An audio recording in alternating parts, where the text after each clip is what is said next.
안녕하세요. 노혜경입니다. 오늘은 제가 쓴 책에 대해서 좀 소개를 드릴까 하는데요. 책 제목은 두 리더, 영조 그리고 정조입니다. 아마 보신 분도 계시겠지만 이렇게 생겼습니다. 두 임금, 영조와 정조, 조선 후기 르네상스기라고 부르는 영조와 정조 시기에 대한 내용입니다. 이 내용 자체는 제가 세리 CEO라 그래서 온라인 강좌가 있는데요. 거기서 진행을 했던 한 4년간에 걸쳐서 진행했던 내용들을 좀 모아서 그렇게 써낸 책입니다. 이 책을 정리를 하자면, 두 임금, 영조와 정조가 실제로 제위시기했던 여러 가지 정책이라던가, 혹은 그들의 생각이라던가 이런 것들이 나타나고, 또 리더로서의 역할로서 잘했던 것과 그렇지 못했던 것, 현대인들이 이들을 통해서, 이 시기를 통해서 배울 점은 무엇이고, 또 왜 이 두 임금 시기에 그 시기만을 가리켜서 조선 르네상스라고 부르는지, 이런 내용들을 좀 하나씩 짚어본 그런 내용입니다. 현재에서도 특히 이제 리더십 교육 이런 것들이 상당히 많이 진행이 되고 있는데요. 제 책에서는 이 두 임금이 실제로 어떤 리더십을 발휘했는지, 그리고 그 두 임금이 했던 여러 가지 일들 중에 리더십이 정말 잘 발휘가 돼서 제대로 된 평가, 그리고 제대로 된 결과가 냈던 일들이 있는가 하면, 또 한편으로는 너무 과하게 진행이 돼서 이건 좀 심했다, 내지는 오히려 역효과가 너무 심했다, 이러한 내용도 분명히 있었기 때문에 우리가 알고 있는 영조와 그리고 정조에 대한 어떤 선입관, 이런 것들이 좀 깨지는 부분도 실은 있고요.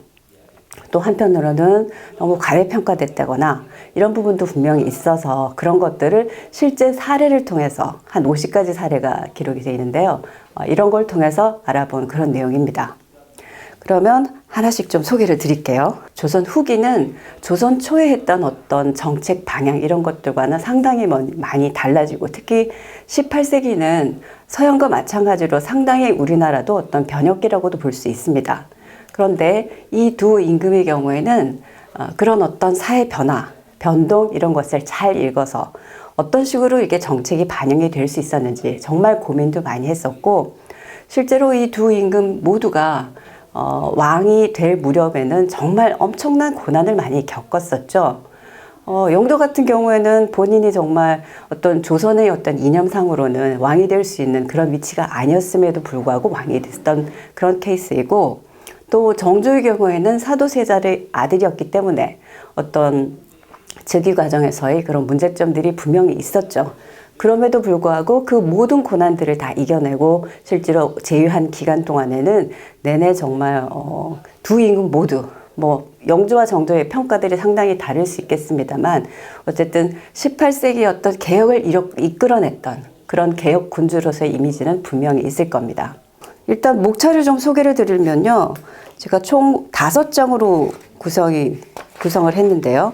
각 챕터마다 한 10개의 꼭지들로 이루어져 있습니다. 1장은 조선 르네상스 군주의 초상이라서 영조와 정조가 어떤 이념들을 가지고 혹은 정치 철학을 가지고 했는지 이런 것들을 살펴볼 수 있는 내용으로 10가지 정도 주제를 뽑았던 겁니다. 예를 들면은 정조 같은 경우도 마찬가지로 본인이 어떤 군주뿐만 아니고 전부를 뭔가 리더할 수 있는 임금으로서의 역할을 충실히 하려고 엄청 노력했던 그런 임금이었기 때문에, 두 번째 장은 개혁을 향한 의지, 그래서 소제목으로 저항, 극복, 그리고 미완 이런 제목을 좀 달아봤습니다. 이거는 여기도 마찬가지로 10가지 정도의 주제를 다뤘는데요. 이 두 임금 모두 다 당시의 어떤 사회 변화들을 적극적으로 반영하고 뭔가 변화를 시키려는 개혁 의지를 분명히 가지고 있었습니다. 의지가 분명했음에도 불구하고 그런 정책들이 제대로 된 경우도 있고요. 오히려 역효과를 낸 경우도 있고, 예를 들면 탕평책은 두 임금 모두 정말 영조 같은 경우도 본인은 평생 동안 이거를 하려고 노력했는데 제대로 되지 못했다라고 반성을 할 정도로 엄청난 노력을 기울였던 것은 분명합니다. 뿐만 아니라 인재를 뽑아 쓰는 데 있어서도 당색을 가리지 않고 뽑겠다라는 취지는 같았지만, 워낙 이 시기가 당색을 따지고 싸움도 치열하고 이런 상황이다 보니까 그런 부분들을 양쪽에 적당한 비율로 해서 인원을 맞춘다는 거, 이런 어떤 약간 과도기적인 이런 표현도 이런 그 방법도 보면 썼고요. 그런데 여기에 대해서 또 굉장한 저항도 받았었죠.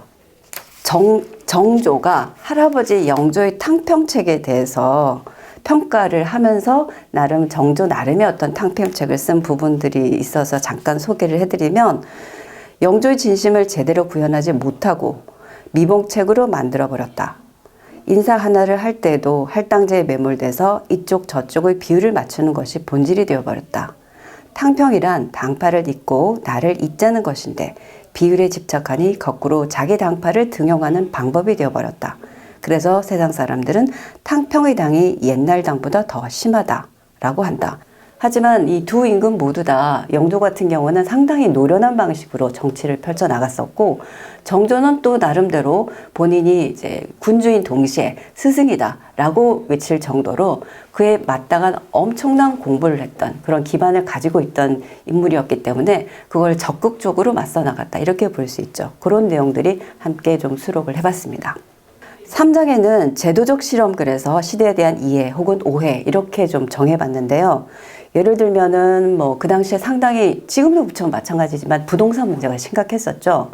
그래서 뭐 예를 들어서 서울 같은 경우는 여염집 탈취 금지령이라던가, 굉장히 좀 영조의 경우에는 단호한 어떤 부동산 정책을 취했음에 비해서 정조는 어느 정도 백성들이 예를 들어 부당한 일이 당했을 때 그거를 고발할 수 있고 그런 분위기를 만들어진 이유였기 때문에 그런 내용들을 어느 정도 좀 풀어주고 완화해주는 이런 정책들을 보여주는데요.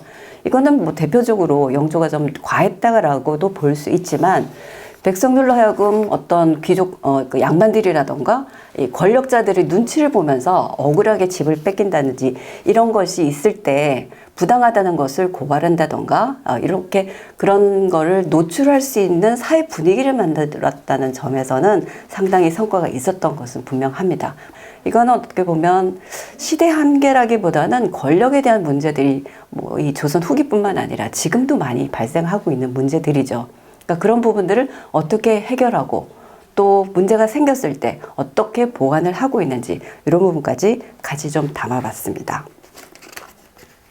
다음으로는요, 4장에는 공감과 참여의 리더십, 그래서 진심 그리고 한계, 뭐 이런 제목을 좀 붙여봤는데요.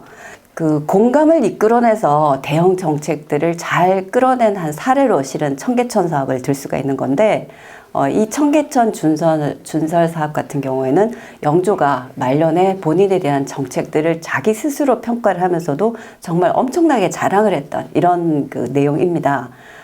청계천 준설 공사 자체가 워낙 돈도 많이 들고 노동력도 많이 들은 그런 일이었음에도 불구하고 서울에 있는 그런 주민들 뿐만 아니라 전국 단위로 자원자도 많이 모집을 받고 하는 방식으로, 어떻게 보면 이 사업 자체가 서울 사람들만 아니라 이게 조선 사람 전체 문제라고 하는 어떤 공감을 끌어내는 과정들이 상당히 좀 인상 깊었었는데요. 정조 같은 경우에는 대형 공사라든가 사업을 할 때도 당시에 동원됐던 노동력, 그 인력들이 어떤 문제들이, 예를 들어 더위를 먹어서 일을 잘 못한다든가 이런 것들이 있을 때 뭐 촉서단을 공급을 했다든지 이런 방식으로 실제로 어떤 사업뿐만 아니라 민생에 굉장히 관심을 가지고 뭔가 지금으로 얘기하면 복지 차원이라고도 볼 수 있겠지만 그렇게 신경을 쓰는 모습들, 뭐 아주 사소한 걸지라도 국왕이 직접 거기에 참여하는 개개인의 어떤 사정을 좀 생각을 하고 뭔가 거기에 대한 내용으로서 뭔가를 해줄 수 있는 일은 해주겠다라는 이런 그 의지들이 충분히 보이는 이런 사업들도 상당히 많았습니다. 5번째 장은 변혁의 시대 리더의 권위, 그래서 묘수 혹은 악수, 이렇게 좀 제목을 지어봤는데요. 여기 대표적으로 제가 좀 꼽을 만한 게 실은 당동벌이라고 하는 내용입니다. 이 당동벌이라는 내용은 지금 현대말로 바꾸면 내로남불 내용인 거죠. 그래서 실제로 영조 같은 경우에는 탕평책을 이 내로남불을 방지를 하겠다라는 방식으로 거기에 대한 뭐 인사책이라던가 이런 것들도 뭐 이쪽 당 상관없이 어느 정도 비슷한 인원수를 맞춘다던가 균형을 맞춘다던가 이런 이제 탕평책의 하나의 방식으로서 내로남불을 방지하겠다라는 이런 내용들이 상당히 많이 좀 인상 깊은 그러한 정책이었었는데요.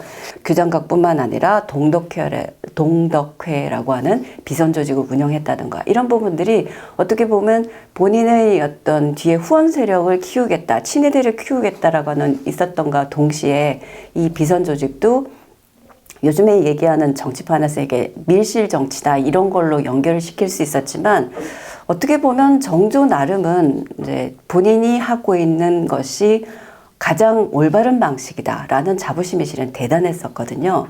거기에 뒷받침을 할 수 있는 조직을 운영하는 방식이었지만 그게 예를 들어서 뭐 신하들과 개인적으로 친하게 지내기 위해서는 뭐 편지를 주고받는다던가 이런 여러 가지 방식을 쓰고 있는데 그런 방식들이 당시에는 정조가 살아있을 때는 어느 정도 통용될 수 있었던 부분도 물론 있었지만 그게 만약 현실 사회에서 21세기 사회에서 그게 됐다면 정말 비난받을 만한 그런 상황도 상당히 많았었습니다. 그래서 제가 이 부분을 묘수냐 혹은 악수냐 이런 부분들로 좀 정리를 해봤는데요.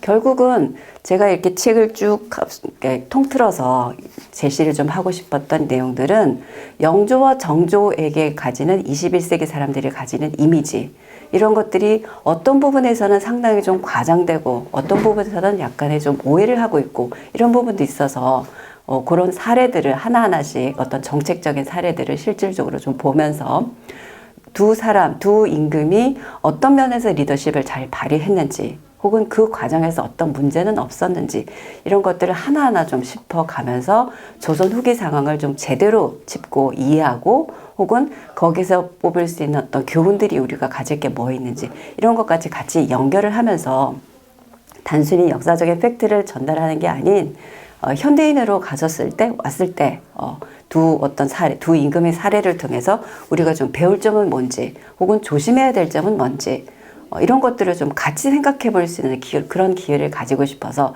책으로 엮어본 겁니다. 이 책은 뭐 여러 가지 내용도 있지만 제가 특히 이 외에도 여러 가지 사안들이 분명 있겠지만 후속편으로 뭐 정조대 얘기뿐만 아니라 영조대 얘기 또 이 시기 18세기의 임금들뿐만 아니고 다른 어떤 인물들에 대해서 뭐 실학자들도 많죠. 특히 18세기에 굉장한 인물들이 많을 텐데요.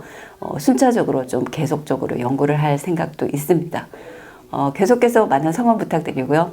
제 책도 한번 주의 깊게 봐주시고 또 기회가 된다면 한번 만나서 오프라인 상에서도 강의를 통해서 만나뵐 수 있었으면 좋겠습니다.